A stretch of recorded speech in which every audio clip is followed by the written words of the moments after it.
नमस्कार। Times of Swaraj में आप सबों का स्वागत है और मैं हूं संतोष सिंह। और आज हम टाइम्स ऑफ स्वराज में बात शिक्षकों के तबादले की कर रहे हैं। तबादले की अधिसूचना जारी हुए लगभग 15 घंटे हो गए हैं। हर कोई शिक्षक अपने अपने तरीके से अपने अनुकूल परिस्थिति को भांपने की कोशिश करके जब थक गए हैं तो फ़ोन करना शुरू किए हैं। अब बहुत सारे शिक्षक अलग अलग तरीके से भी लोग फ़ोन करना शुरू किए हैं कि सर क्या हो गया। तो देखिए, मेरा मानना है कि शिक्षक ऐसा खुदगर्ज समाज दूसरा कोई नहीं है। अपना मतलब के अलावा दुनिया से कोई मतलब नहीं है। ये बात आप समझ लीजिए। अच्छा नहीं लग रहा होगा, लेकिन हम अपने अनुभव के आधार पर कह रहे हैं। हम इस पूरे तबादले नीति को लेकर पहले दिन से कह रहे थे कि देखिए, ये यूपी वाले को जगह पर पहुंचाने की साजिश है। बिहार के लोगों को इसका लाभ नहीं के बराबर मिलने वाला है। लेकिन उस दौर में सब लोग कह रहे थे कि संतोष जी खाली खिलाफ करते हैं। संतोष जी जो है सो बेवजह जो है सो तबादले की नीति को लेकर उंगली कर रहे हैं। ये मास्टर विरोधी आदमी है, बीपीएससी के शिक्षक विरोधी आदमी है। देखिए, हमको विरोधी नहीं है। ये इस तबादले के बाद जो हमारी दुकानदारी जो कम हो गया था ना, मास्टर का खबर देखने वाला, और दुकानदारी मेरा मजबूत हो गया है। और ये दुकानदारी अब मेरा 5 बरस चलेगा। समझ जाइए, 5 बरस का तो दुकानदारी मेरा तय हो गया। ये जो लोग कहता है ना कि मास्टर का खबर दिखाकर आपका रोजी रोटी चलता है, तब रोजी रोटी मेरा नहीं चलेगा। अब हम जो है सो थार गाड़ी पर चढ़ेंगे। तो सोच लीजिए, एस सिद्धार्थ ने तबादले को लेकर जो आग लगाई है ना, अब हमारा दुकानदारी जो है ना, पहले हम चलाते थे हाट से आए दुकान पर, अब हम होलसेल चलाएंगे। ठीक ना। इतना अवसर हमको सिद्धार्थ दे के जा रहे हैं कि कौन शिक्षक किस तरीके से कहाँ फंसा दिए हैं ये जनाब। रोज हमको फोन आएगा, रोज हमारे पास खबर का भंडार होगा, रोज व्यूअर सब मिलता रहेगा। हमारा दुकानदारी होलसेल अब समझिए चलता रहेगा। हमको अब समस्या नहीं। यही लोग आप कहते हैं कि शिक्षक का खबर चलाकर संतोष सिंह का जीवन यापन होता है। तब चलिए, जीवन यापन नहीं, देख लीजिएगा 6 महीना में हम थार एगो खरीदेंगे। ठीक ना, आपके कमाई से। हम बार बार चीख कर कह रहे थे कि भाई, ये तबादला नीति सिर्फ और सिर्फ यूपी वाले को बॉर्डर के आसपास पोस्टिंग के लिए किया गया।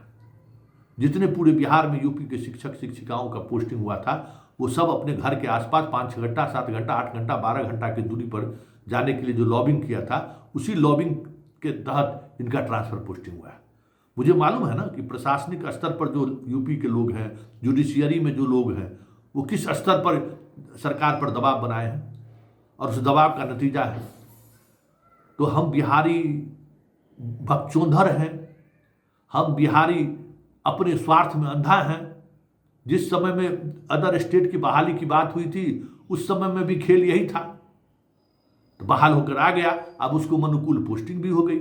अब जाएगा बगल वाला जिला में जाएगा, और शहर में सब रहेगा। जान लीजिए, यूपी का अधिकांश लड़कियों की पोस्टिंग अब शहर में होगा, जहां कोई उसको पूछेगा नहीं कि आज आई है कि नहीं आई है। गांव में ना थोड़ा टोक टाक होता है। शहर में कौन प्राइमरी स्कूल में, हाई स्कूल में देखता है कि कौन शिक्षक आया कौन नहीं आया। अपना मस्ती करेगी यूपी में। तो हम उस समय में कह रहे थे तो सबको बड़ा तितकी लग रहा था कि संतोष जी जो कर रहे, ये जो 10,000 समथिंग जो ट्रांसफर हुआ, उसको गौर से देखिए। अधिकांश ऐसे शिक्षक हैं जिनके नियुक्ति पर सवाल है। कंप्यूटर वाले सबसे ज़्यादा हैं, 1 to 5 वाले हैं, जिसका सीटेट में जो है सो नंबर कम है महिला लोगों को, देख लीजिए। और पोस्टिंग देखिए किस किस जिला में सबसे ज़्यादा हुआ है। ये जो चॉइस जो है, बीमार वाले में ही देख लीजिए, पति पत्नी वाले ही देख लीजिए, सबसे ज़्यादा किस में है। तब आपको समझ में आ जाएगा कि ये जो छपरा, गोपालगंज, सासाराम, इस सब जिला में क्यों इतना लोग पोस्टिंग कराया है। और अब बात कर लीजिए कि आगे आने वाले में जो महिलाओं का पोस्टिंग हो रहा है, 40,000 है ना, मैक्सिमम टीआरई 1 और टीआरई 2 में, अदर्स जिला में, सेम जिला की हम बात नहीं करते, 15 से 20% मैक्सिमम बिहार की लड़कियों का अदर जिला में पोस्टिंग हुआ, मैक्सिमम। ठीक है, मतलब 40,000 42,000 में आपको 8,000, यही 8,000 बिहारी लड़कियों को फायदा मिला ना। बाकी 32,000 यूपी वाले को। जिसका कोई जिला निर्धारित नहीं था, सब जगह पोस्टिंग हुआ। उसको किस आधार पर, हमको ये कहिए कि उसको किस आधार पर सिद्धार्थ ट्रांसफर किया, क्या आधार है? यूपी वाले का किस आधार पर ट्रांसफर हुआ है? जो आधार आप कहते कि अपने जिला में, उसका अपना जिला है क्या? उसका तो अपना जिला है नहीं। अपने स्टेट के बॉर्डर पर तो आपके इसमें तो नहीं लिखा हुआ कि हम आपको स्टेट के बॉर्डर पर आपकी पोस्टिंग कर देंगे, ये तो नहीं लिखा हुआ ना। और ये प्यार क्यों? क्या बिहार के जो पदाधिकारी लोग या बिहार के जो अदर स्टेट में हैं, क्या उसको बॉर्डर के अगल बगल में पोस्टिंग उसको मिलती है क्या? देता है पोस्टिंग क्या? वहां तो इंटरव्यू में 2 नंबर 4 नंबर बिठा देता है। इस तरीके से प्रताड़ित करता है ये लोग जो लोअर जुडिशियरी में, लोअर एडमिनिस्ट्रेटिव सर्विस में है, यूपीपीएससी वगैरह में जो है। बताइए किसके लिए ये ट्रांसफर हुआ है? यही सवाल हम कर रहे थे ना। और सिद्धार्थ जी ने तो अपने ही नियम को तोड़ा है। क्या उन्होंने जो नियमावली बनाई थी ट्रांसफर का, उस ट्रांसफर के नियमावली में कहीं कुछ है? कोई पालन हुआ है? क्या लिखा हुआ था कि इस तरीके से ट्रांसफर होगा? आपने जो ट्रांसफर किया, बीमारी के आधार पर भी ट्रांसफर किया, तो भाई सबका आवेदन आपने मांगा था ना। तो अंतर जिला बीमार को आप जिला भेज दीजिए, और जो जिला के अंदर ही लोग बीमार है, 50 किलोमीटर 100 किलोमीटर दूर स्कूल से है, अपने घर से है, उसको कोई लाभ नहीं मिला। सोनपुर वाला पटना पहुंच गया, हाजीपुर वाला पटना पहुंच गया, लेकिन पटना में जो मोकामा में है वो पटना नहीं पहुंच सकता। हाँ, क्या कहते हैं, मसौढ़ी वाला जो, मसौढ़ी कहते हैं जहानाबाद वाला पटना मसौढ़ी पटना पहुंच गया, लेकिन पटना वाला पटना नहीं पहुंच पाया। यही तबादला नीति है ना। तो खुद अपने तबादले नीति को, जो उन्होंने तबादला का आधार बताया था, जिस आधार पर उन्होंने आवेदन मांगा, उसी का उन्होंने अनुपालन नहीं किया। इसलिए हम शुरू से कहते थे कि सिद्धार्थ से ट्रांसफर पोस्टिंग नहीं होने वाला है। ये पूरी मनमानी है कि नहीं? और पूरा शिक्षक समाज जो है सो क्या सोच रहा है कि अब अरे छोड़ो ना, अभी इस बार नहीं हुआ, अब अगले बार हमको हो जाएगा ना। कल जिस चैनल को इसने इंटरव्यू दिया है, उसी चैनल को इंटरव्यू दे सकता है, दूसरे किसी को इंटरव्यू नहीं दे सकता है, हमको पता है। क्योंकि वो उस चैनल का चरित्र अभी वही है कि चाय के दुकान पर जो है सो बैठ के इंटरव्यू दे रहे हैं। एक एसीएस पद का भी गरिमा होता है। तो यही दिखाना चाहते हैं ना कि हम बहुत ही लो प्रोफाइल अधिकारी हैं। वो लो प्रोफाइल अधिकारी चाय के दुकान पर बैठकर इंटरव्यू देने से, ट्रेन में खड़े होकर जाने से, ईंट भट्टा के बच्चों से बात करने से, भले बिहार के लोग आपको अच्छे तरीके से समझें और अच्छे तरीके, यहाँ है ना हीरोशिप है, हीरो को लेकर थोड़ा लोगों को दो अलग तरीके की चीज़ें हैं, भले उसकी भावनाओं को खेल लीजिए, लेकिन सच्चाई यही है ना कि ये सब कुछ दिखावा है, नौटंकी है। और उस नौटंकी के सहारे बिहार के भले जनता का एक्सप्लॉइट करने की कोशिश कर रहे हैं। लेकिन सवाल सिद्धार्थ जी आपसे फिर वही है कि आप अपने ही नीति को तोड़े हैं। आपने जो तबादला नीति बनाई थी, जो नोटिफिकेशन आपने जारी किया, उसी को आपने तोड़ा है। उसमें आप कहीं नहीं, आपने दिखा था कि महिलाओं को प्राथमिकता दी जाएगी, आपने कहीं नहीं लिखा था कि अंतर जिला ही ट्रांसफर हम करेंगे। कहीं लिखा था क्या आपने? क्यों मांगे आप सबसे आवेदन नहीं मांगते? पहले आप स्टेप बाय स्टेप करते।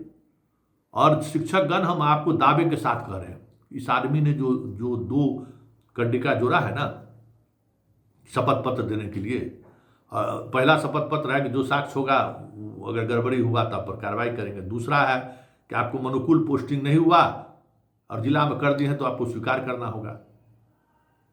क्या खेला है? अभी जो हाल में जो ट्रांसफर पोस्टिंग उन्होंने किया था 200 समथिंग को, उसमें भी 28 आदमी को अपना अनुकूल जगह पर पोस्टिंग नहीं हो पाया था। फिर से उनको मांगा गया कि 10 चॉइस आप दीजिए। तो जब 200 में 28 को जब जगह नहीं मिला, यहाँ तो 10,000 है, कहाँ से जगह मिलेगा? और एक बात हम शिक्षकगण आपको बता दें कि इनके पास कोई वैकेंसी की सूची नहीं है। ये हम दावे के साथ कह रहे हैं, कोई वैकेंसी की सूची नहीं है कि किस स्कूल में कितना सीट इनका खाली है। बार बार ये मांग के लोकल स्तर के अधिकारियों पर दबाव बनाए कि आप वैकेंसी बढ़ा कर दीजिए। फिर भी वही लिस्ट भेजा अधिकारी ने, जो लिस्ट पहले भेजा है। इनका यहाँ छात्रों की संख्या लगातार कमती जा रही है, इनके यहाँ छात्र नहीं है। हालात यह है कि इनके स्कूल में पढ़ने वाले छात्र नहीं है। किसी भी स्कूल में चला जाइए 50-100 से ज्यादा प्राथमिक विद्यालय में स्टूडेंट नहीं है, और जगह जगह गांव गांव स्कूल खोल दिए हैं। तो शिक्षक, तो चलिए क्या कीजिएगा, हमारा बाल बच्चा तो पढ़ने अब स्कूल तो जाने वाला है नहीं, और हम अपने बाल बच्चा को लेकर ये निश्चिंत है कि बिहार में रहना भी नहीं है, क्योंकि नीतीश बाबू जो बिहार छोड़ के जा रहे हैं ना, 50 साल लगेगा उस बिहार को पटरी पर आने के लिए। और बिहार में अब कोई उस तरीके के राजनीतिक विल पावर वाला नेता भी दिख नहीं रहा है कि कोई बड़ा निर्णय लेके बिहार को बदलने का दुस्साहस उठा सके। तो मतलब इससे भी बुरी स्थिति होगी, ये बात सोच लीजिए। तो जो कुछ भी सिद्धार्थ जी किए हैं उसको आप शिक्षक हैं स्वीकार कीजिए, और हमको गलियाइए कि संतोष जी आप तो कह रहे थे। और ये बात लिख लीजिए, आप कहीं से आप लिख लीजिए, जो जो प्रोबेशन पीरियड में ट्रांसफर कराए हैं वही हमारा जो है ना थार खरीदने में मदद करेगा। रोज लाखों लाख शिक्षक जो इधर से उधर हो रहे हैं, वही रोज रो रो के हमको फोन कीजिएगा कि हमको वेतनवा नहीं मिल रहा है, सरकार बदली तो सब चीज हमको बदल दिया है। ठीक है ना, सरकार का सिद्धार्थ है ना, तो आज ही कर दिए हैं नियम कानून को ताक पर रख कर।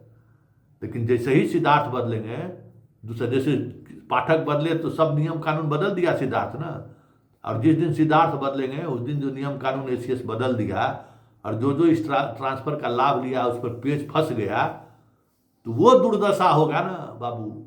बड़ा घर में नौकरी करने का जो एक कह सकते हैं कि जो उत्कंठा है ना, कि घर में नौकरी करके मतलब पढ़ाना नहीं है, और क्या घर में नौकरी करके सबके माँ बाबू जी को कैंसरे हो गया है। क्या वो माँ बाप को देखता है, हम लोग नहीं जानते हैं क्या। और एक बात जान लीजिए कि जितने लोग इस आधार पर ट्रांसफर पोस्टिंग ले रहे हैं ना, उसका माँ बाप अगर चल गया विभाग में कि देखिए हमारा बेटा पुतोह हमको नहीं देख रही है, तो समझ जाइए क्या हाल होगा। इसलिए ये सारा खेल एक खास उद्देश्य के लिए किया गया था, जिसकी चर्चा हम शुरू से कर रहे थे कि यूपी वाले को मदद पहुंचाने के लिए ट्रांसफर पॉलिसी लाई गई है। और अब हमें लगता है कि वो सारी बातें अब जमीन पर आप सबों को दिखने लगा होगा। वैसे मास्टर को दिखाना बहुत मुश्किल है, मास्टर साहब को सिर्फ अपनी बात दिखता है, किसी निर्णय से उनको कितना लाभ मिला है इस पर ज़्यादा वो ध्यान केंद्रित रखते हैं। निर्णय से, किसी निर्णय से पूरे शिक्षक समुदाय को कितना नुकसान होने वाला है उस पर वो लोग ध्यान नहीं देते हैं। चलिए, हमारी दुकानदारी तो चल गई, अब देखते चलिए खेला हो बे।